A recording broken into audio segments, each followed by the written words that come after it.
Hey there. Is the United States an empire? It's an uncomfortable question. We won our independence from an empire. Throughout US history, there's always been a strand of politics that hates the very idea of empires. We see ourselves as liberators.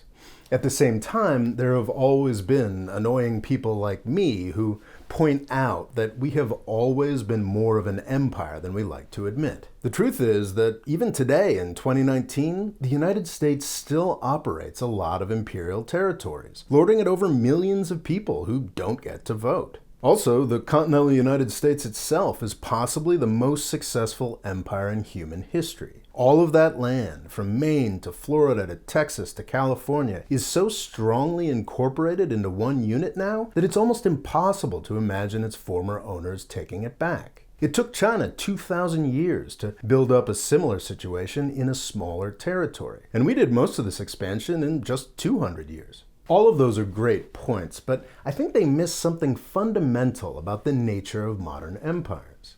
Since the Industrial Revolution, that nature has changed dramatically. It's not about the amount of land you control anymore. That's one reason why I think it's so important to compare US power today to the power of the British Empire. So if you're watching this channel, you're probably aware of the British Empire. A small island in the North Atlantic owned an empire upon which the sun never set. It lasted in different forms from the 1600s until the mid-1900s. Everybody's got a different date they prefer for the end of the British Empire, but most agree that it's over. We all know that the British Empire was powerful, but we forget just how powerful it was. We tend to think of it as just those shifting red bits on the map, and as just the biggest and most successful of many European empires. That might have been true in the 1700s or after World War I, but for almost a century there, between 1815 and 1914, the British Empire was a whole lot more than that. Yes, they controlled all those shifting red bits on the map, but they also controlled almost everything else. For that time period, it is appropriate to talk about the entire world being jammed into one British world system. Britain's control of the seas and world finance in the 19th century gave it the power necessary to force the entire world into one system. We hear a lot about the way Britain exerted direct control in places like India, Ireland, and dozens of other places. But we hear much less about the ways that the British exercised control over the nominally independent Chinese and Ottoman empires in the 1800s. And we hear almost nothing about Britain's role in Latin America, which was very significant. The crucial distinction here is between formal and informal empire. With formal empire, you go somewhere, you plant a flag, and you start trying to run the place.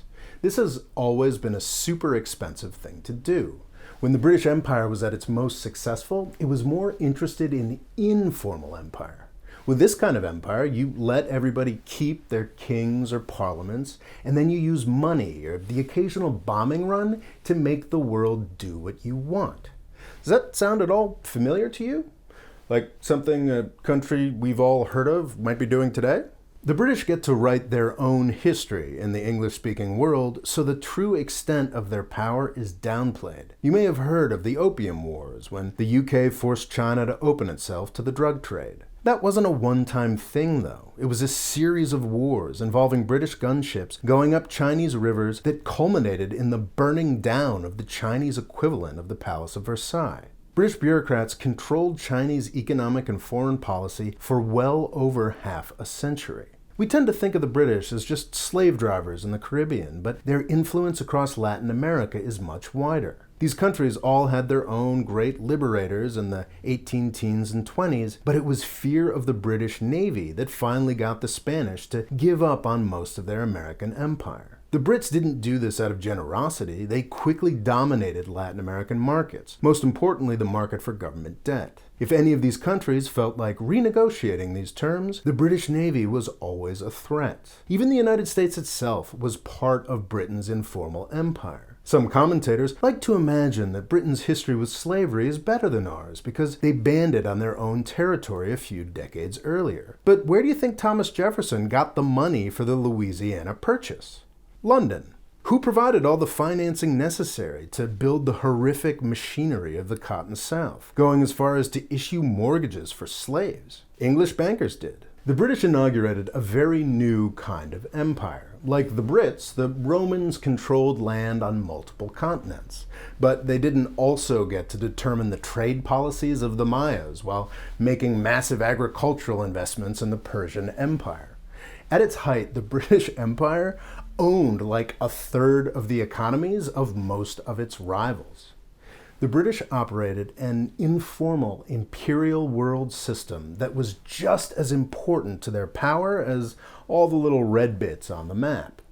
The US now, today, operates an informal imperial world system that is very similar to the one that the British ran, except ours is even more powerful. The British would use their gunboats to enforce their ideas of free trade and international law. The United States has multiple international bureaucracies headquartered in New York and Washington, D.C. that enforce our will everywhere, using sophisticated systems of carrots and sticks that you need a law degree to even begin to understand. The British could physically blockade a port. The United States is currently throttling the Iranian economy without using a single ship. Because of our control of international banking, every country in the world has to follow our laws, even when their leaders publicly, angrily proclaim that they don't want to.